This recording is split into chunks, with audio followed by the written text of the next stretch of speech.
Alors la transition écologique, de toute façon, c'est quelque part une rupture, ou en tout cas une métamorphose. C'est de passer d'un état à un autre.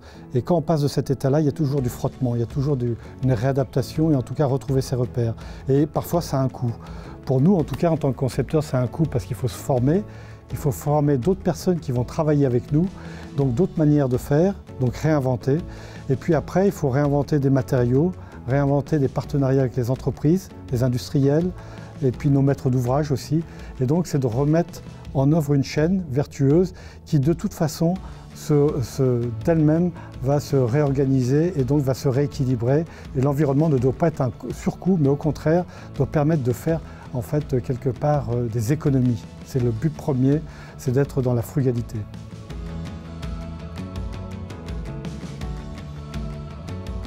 L'urbanisme, c'est toujours la question de comment est-ce qu'on va rendre compatible la ville avec l'ensemble des contraintes. Est-ce que je sais faire un bâtiment pas cher? Est-ce que je sais faire un bâtiment qualitatif? Est-ce que je sais faire un bâtiment pérenne?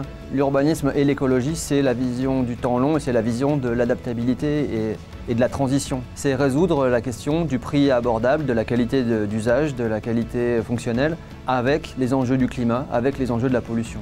L'urbanisme est au service de la résolution des contradictions. Et l'écologie fait partie des contradictions qu'on a besoin de résoudre au quotidien.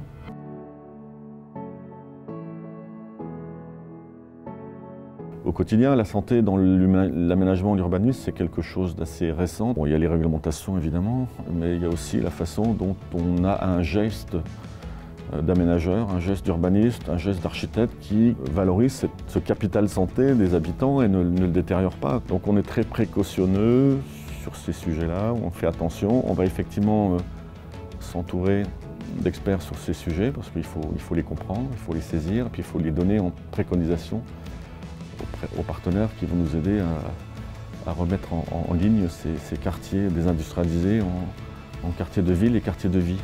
Un des slogans de notre société, c'est activateur de ville et activateur de vie, et donc je pense que l'éthique et l'urbanisme, on a ça dans nos gènes en fait.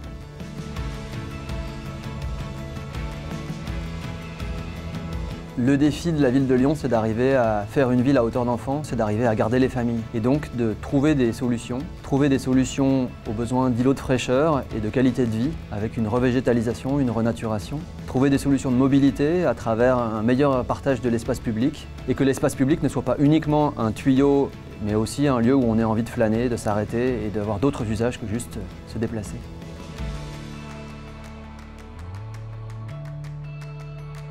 L'ACAPEB est donc une organisation professionnelle pour conseiller, accompagner, défendre et promouvoir l'artisanat. L'ACAPEB accompagne les artisans dans tout ce qui est formation, service social, service juridique, RH et dans tout ce qui est réglementation et accompagnement avec tout ce qui est RGE et utilité de promotion.